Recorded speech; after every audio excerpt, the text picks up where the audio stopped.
everyone, how are you? I hope you all are fine. So today we are going to start new lecture of nitrate. क्या चीज? New lecture.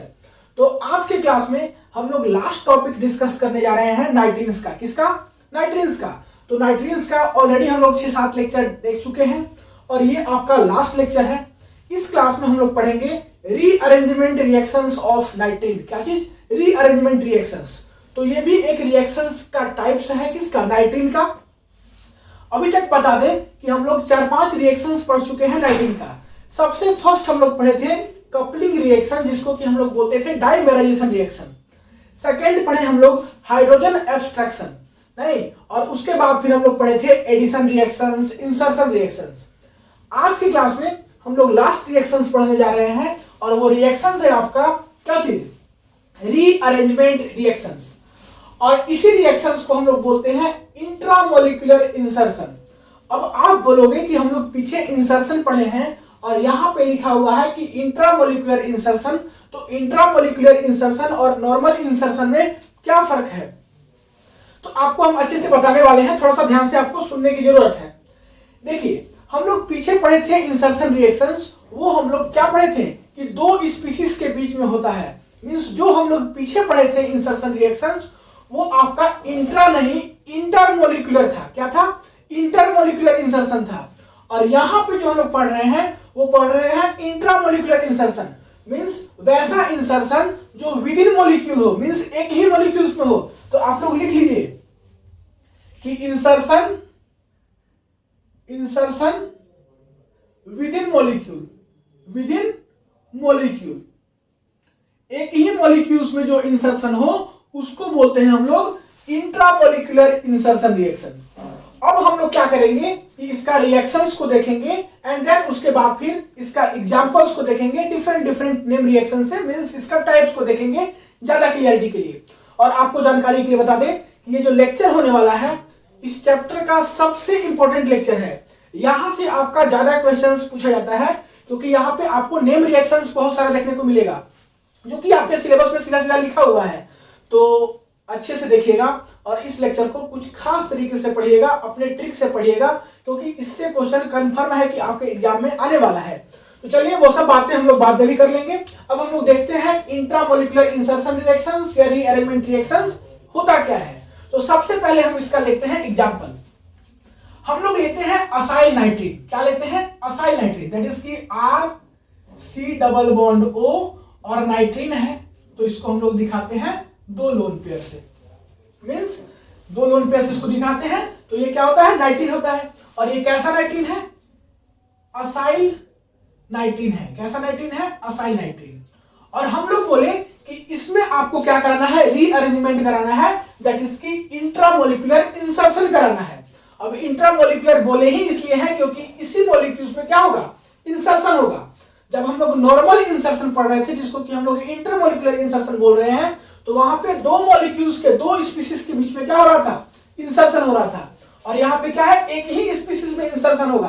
कैसे होगा वो देखिए. यहाँ पे देखिए नाइट्रोजन के पास लोन पेयर है, दो लोन पेयर है. तो ये लोन पेयर क्या करेगा कि डिलोकलाइज करेगा, अपना इलेक्ट्रॉन डिलोकलाइज करके यहाँ पे देगा. जैसे ही अपना लोन पेयर इलेक्ट्रॉन डिलोकलाइज करेगा ये बॉन्ड ब्रेक होगा और ये ऑक्सीजन के ऊपर आ जाएगा यहाँ पे निगेटिव चार्ज. ठीक है. फर्दर ये निगेटिव चार्ज क्या करता है कि ये अपना क्या करता है? बॉन्ड इधर बना लेता है. और जैसे फर्दर ये निगेटिव चार्ज अपना बॉन्ड बनाएगा तो देखिए होगा क्या. नाइट्रोजन ऑलरेडी यहाँ पे डबल बॉन्ड बना चुका है कार्बन के साथ, तो 2 बॉन्ड. कार्बन यहाँ पे ऑलरेडी डबल बॉन्ड बना लेगा ऑक्सीजन के साथ, 4 बॉन्ड. 5वां बॉन्ड यहाँ पे देखिए बन रहा है जो कि कार्बन आपका क्या है? अनस्टेबल हो जाएगा. कार्बन कितना बॉन्ड बना सकता है? 4 बॉन्ड. वो टेट्रा वैलेंसी शो करता है. यहाँ पे बन कितना रहा है? 5 बॉन्ड. तो इसी के चलते ये R ग्रुप का यहाँ पे क्या हो जाएगा? इंसर्शन हो जाएगा. और यहां से जाके आपका बन जाएगा कुछ कंपाउंड ऐसा. कार्बन इसके साथ क्या है? ऑक्सीजन डबल बॉन्ड इसके साथ नाइट्रोजन, और इसके पास आ जाएगा एक R ग्रुप. तो ये आपका है अल्काइल आइसोसाइनेट. क्या है? Alkyl isocyanate. ठीक है. तो जाके आपका बना अल्काइल आइसोसाइनेट. तो यहां पे क्या हुआ? रीअरेंजमेंट हुआ. एक बार फर्दर रिपीट करते हैं क्या हुआ. देखिए ये है आपका एसाइल नाइट्रीन. एसाइल नाइट्रीन में नाइट्रोजन के पास कितना लोन पेयर है, 2 लोन पेयर है। तो ये लोन पेयर क्या करेगा, डिलोकलाइज करेगा। ये लोन पेयर अपना इलेक्ट्रॉन लेकर के इधर डिलोकलाइज करेगा, मींस यहाँ पे डबल बॉन्ड बनाएगा। जैसे ही डबल बॉन्ड बनाएगा तो ये पाई बॉन्ड, जो ऑक्सीजन वाला पाई बॉन्ड है, ये ब्रेक होगा और पाई बॉन्ड ब्रेक होकर के ऑक्सीजन के ऊपर क्या आ जाएगा, निगेटिव चार्ज आ जाएगा।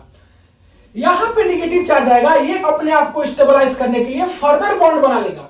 और जैसे ही फर्दर बॉन्ड बनाएगा, अब देखिए क्या होने वाला है कि कार्बन का टेट्रा वैलेंसी डिस्टर्ब हो जाएगा। क्यों? क्योंकि नाइट्रोजन यहाँ पे डबल बॉन्ड बना रहा है और कार्बन फर्दर ऑक्सीजन के साथ डबल बॉन्ड बनाएगा। 4 बॉन्ड ऑलरेडी बन चुका है और 5वां बॉन्ड यहाँ पे पहले से अवेलेबल है। तो कार्बन का क्या होगा, टेट्रा वैलेंसी डिस्टर्ब होगा। तो टेट्रा वैलेंसी को मेंटेन करने के लिए, मींस कार्बन अपने आप को स्टेबल करने के लिए आर ग्रुप का यहां से क्या करता है, इंसर्शन कर देता है। आर ग्रुप यहां से माइग्रेट करके और यहां पे चल जाता है, कहां पे, नाइट्रोजन के पास, और जाके बना लेता है अल्काइल आइसोसाइनेट। तो उम्मीद करते हैं कि आपको समझ में आया होगा कि रीअरेंजमेंट रिएक्शंस किसको बोलते हैं, दैट इज की इंट्रामोलिकुलर इंसर्शन किसको बोलते हैं। एक और एग्जांपल लेते हैं जिससे कि आपको और अच्छे समझ में आए। तो एक और एग्जांपल लेते हैं। एक एग्जांपल हम लोग चलिए लेते हैं किसका, एक एग्जांपल हम लोग लेते हैं अल्काइल नाइट्रीन का। किसका, अल्काइल नाइट्रीन। तो अल्काइल नाइट्रीन को हम लोग लेते हैं आर सी आर आर और यहां पे एन, इसके पास 2 लोन पेयर। यहां पर भी सेम काम आपको करना है कि नाइट्रोजन के पास क्या है, लोन पेयर है। तो ये क्या करेगा, डिलोकलाइज करेगा। जैसे ही डिलोकलाइज करेगा, अब क्या होगा, देखिए कार्बन पहले से 4 बॉन्ड बनाया है, एक बॉन्ड इस आर के साथ, एक बॉन्ड इस आर के साथ, एक बॉन्ड इस आर के साथ, 3 बॉन्ड और एक नाइट्रोजन के साथ। अब ये जैसे ही डिलोकलाइज किया तो यहाँ पे 5वां बॉन्ड बनेगा। 5वां बॉन्ड बनेगा तो कार्बन का टेट्रा वैलेंसी डिस्टर्ब होगा, तो यहां से आर ग्रुप माइग्रेट होगा और इस नाइट्रोजन के पास चला जाएगा। तो यहां से जाके आपका क्या बन जाएगा, यहां से बन जाएगा कुछ आपका ऐसा, एक आर कार्बन, दूसरा आर, एक आर तो माइग्रेट कर गया, डबल बॉन्ड यहां पे आ जाएगा एन और इसके साथ एक आर। ये है आपका आइमीन्स। तो आपको इंसर्शन रिएक्शंस क्लियर हो गया होगा ये 2 एग्जांपल से।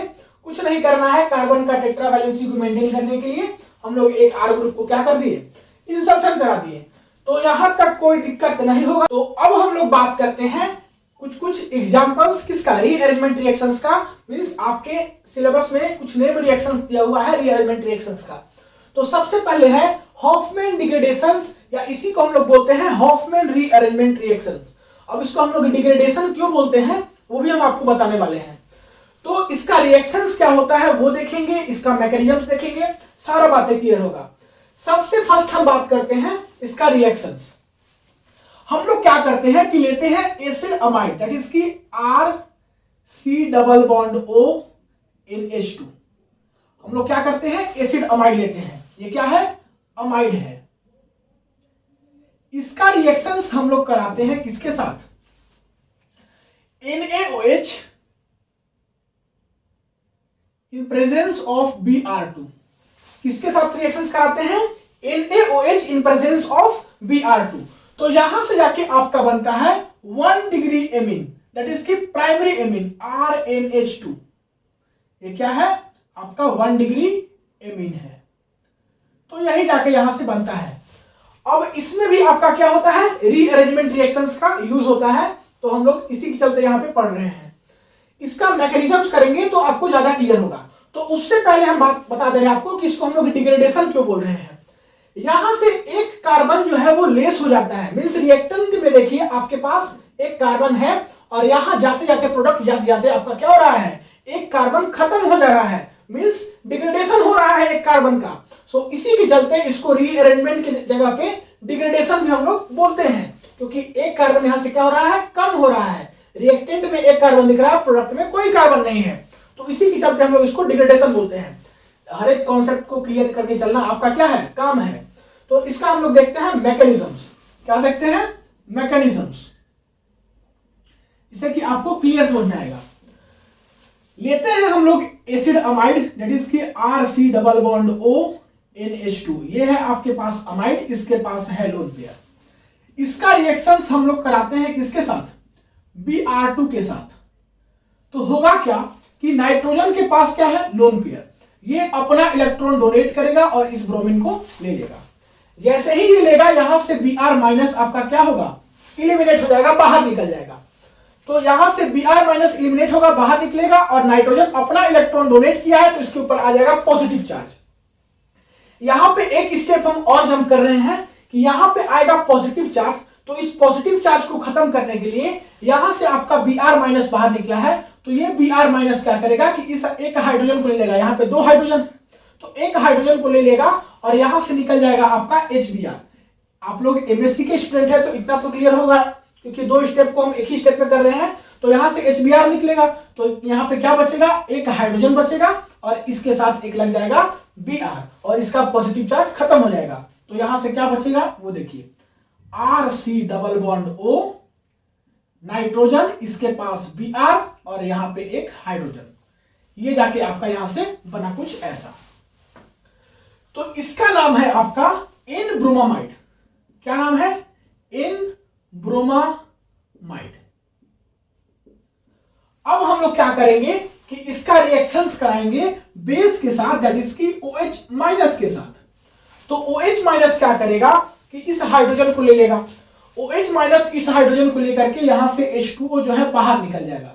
OH माइनस क्या करेगा, इस हाइड्रोजन को ले लेगा और यहां से H2O बाहर निकल जाएगा, और यहां से जाके आपका बनेगा कुछ ऐसा, RC double bond O, nitrogen और यहां पे ब्रोमीन, ये कुछ जाके बना आपका ऐसा।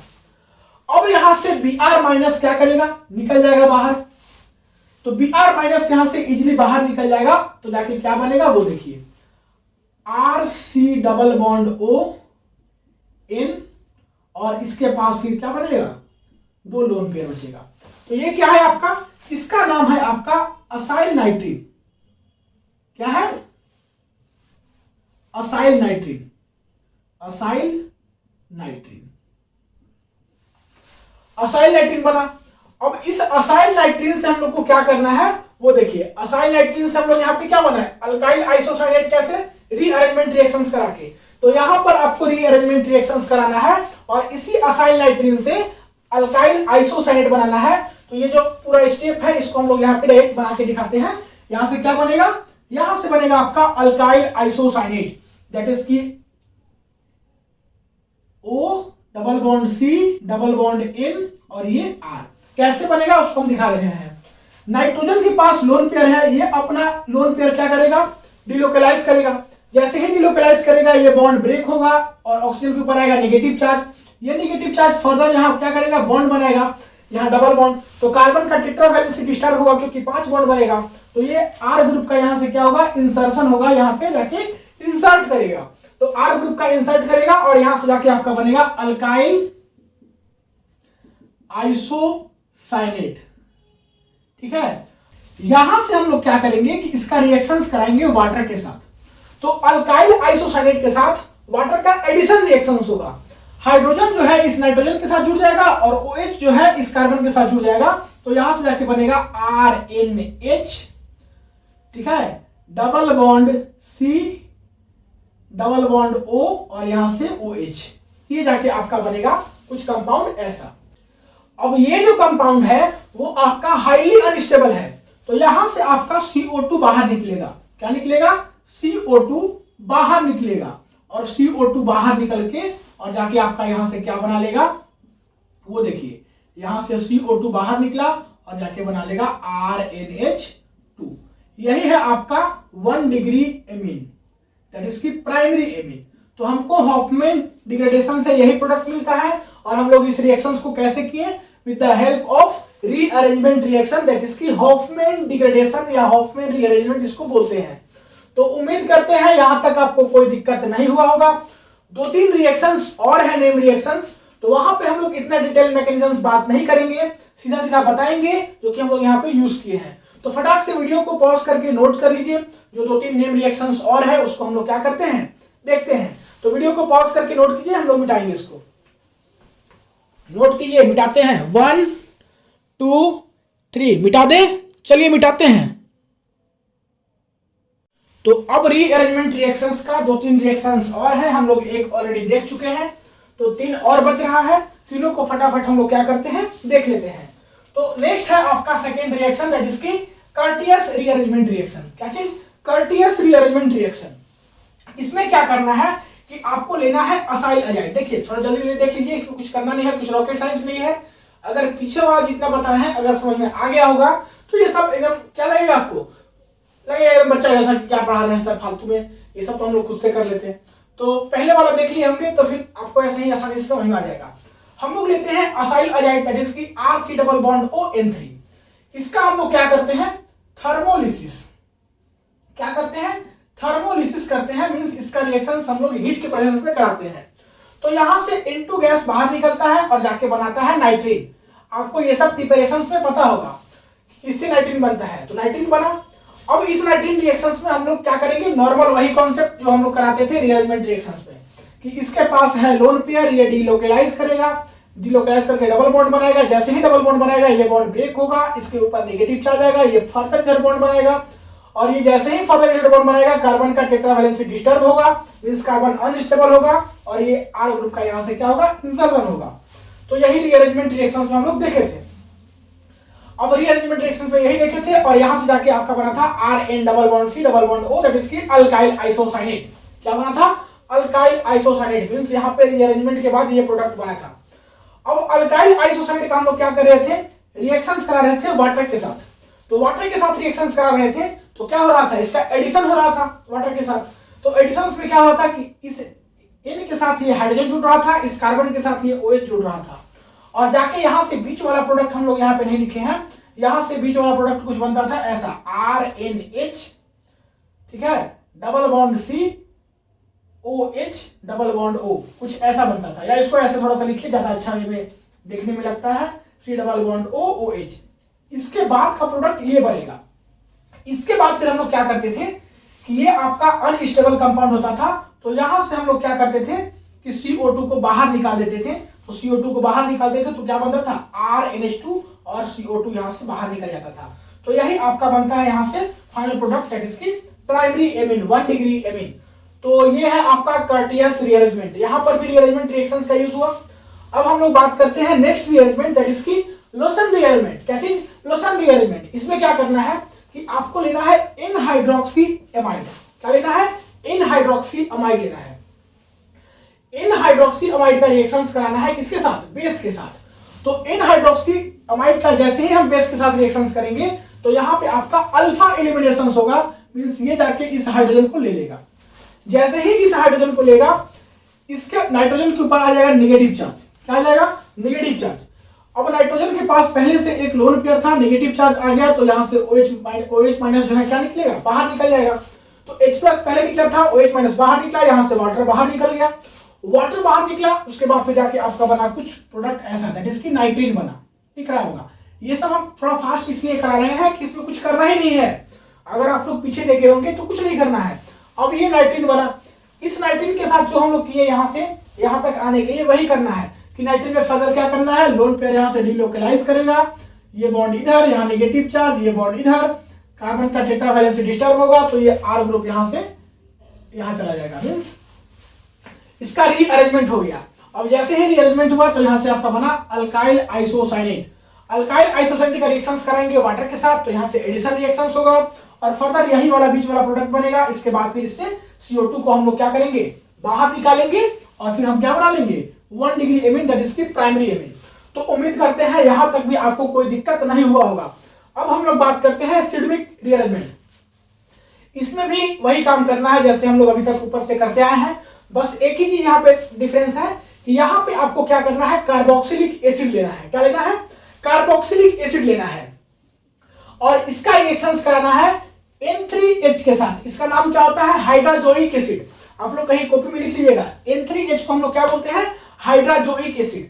तो कार्बोक्सिलिक एसिड का रिएक्शंस N3H दैट इज की हाइड्राजोइक एसिड के साथ कराएंगे in presence of H plus. तो यहां से जो है आपका जाके बनता है असाइल अजाइड। क्या बनता है? Acyl azide. यहाँ पे देखिए यही वाला असाइल अजाइड की बात कर रहे हैं, RC double bond O N3, यही बना है RC double bond O N3, इसी को हम लोग बोलते हैं असाइल अजाइड। अब असाइल अजाइड से हम लोग कैसे करेंगे? तो वो आपको यहां से सीधा आपको क्या करना है? कॉपी पेस्ट कर देना है कार्टियस रीअरेंजमेंट को। ठीक है, कार्टियस रीअरेंजमेंट में क्या किया हम लोग? असाइल अजाइड से ही हम लोग बनाए हैं प्राइमरी एमीन। तो यहां से असाइल अजाइड से हम लोग को फर्दर क्या बनाना है? प्राइमरी एमीन यहां तक। तो यहाँ से यहाँ जैसे आए थे वैसे ही आगे प्रोसीड करना है। यहाँ पे सिडमिक रिएजेंट में एक ही चीज ध्यान देना है कि हमको कार्बोक्सिलिक एसिड से बनाना है क्या चीज, असाइल अजाइड, और असाइल अजाइड बन जाएगा तो बाकी जो यहाँ पे हम लोग काम किए हैं वही काम करेंगे सिडमिक रिएजेंट में। उम्मीद करते हैं सारा बातें समझ में आ गया होगा। तो मिलते हैं अगले क्लास में, और अगले क्लास में इस चैप्टर को डिस्कस नहीं करेंगे, अगले क्लास में डिस्कस करेंगे नए चैप्टर को। तो नए चैप्टर को हम लोग वहां से स्टार्ट करेंगे अगले क्लास में। उम्मीद करते हैं कि इस चैप्टर का सारा बातें आपको समझ में आ गया होगा। आपको हम बता रहे हैं, अगर आपको इस चैप्टर में कुछ भी चीज समझ में नहीं आया होगा या ऐसा हुआ होगा कि आपके सिलेबस का कोई एक्स्ट्रा टॉपिक होगा जो कि हम नहीं कवर कर पाए होंगे, तो आप लोग बेहिचक कमेंट में बताइएगा, हम उस पर स्पेशल वीडियो बनाएंगे। ठीक है, टेंशन नहीं लीजिएगा। जो भी अगर आपके सिलेबस पे एक्स्ट्रा एक आध दो टॉपिक ऐड हुआ होगा तो बोलिएगा, उसको हम लोग पढ़ा देंगे। और कुछ ऐसा भी चीज होगा जो कि हम लोग एक्स्ट्रा पढ़ लिए होंगे, आपके सिलेबस में नहीं होगा, तो कोई बात नहीं, उसको इग्नोर कीजिएगा, उसको मत पढ़िएगा। और ज्यादा शौक हो तो पढ़ लीजिएगा, पढ़ाई तो बुरा नहीं होता है। तो लेकिन हाँ, सबसे पहले आपका जो सिलेबस में है उसको पढ़ना है। सिलेबस के बाद वाला चीज टाइम बचे तो पढ़ेंगे, नहीं बचे तो नहीं पढ़ेंगे। ये कॉन्सेप्ट को फॉलो करना है। तो बताइएगा अगर कोई दिक्कत होगा तो। मिलते हैं अगले क्लास में नए टॉपिक के साथ, दैट इज की नए सिलेबस के नए टॉपिक के साथ। तो तब तक ये पढ़ाई करते रहिए। All the very best. Video को पॉज करके नोट कर लीजिए।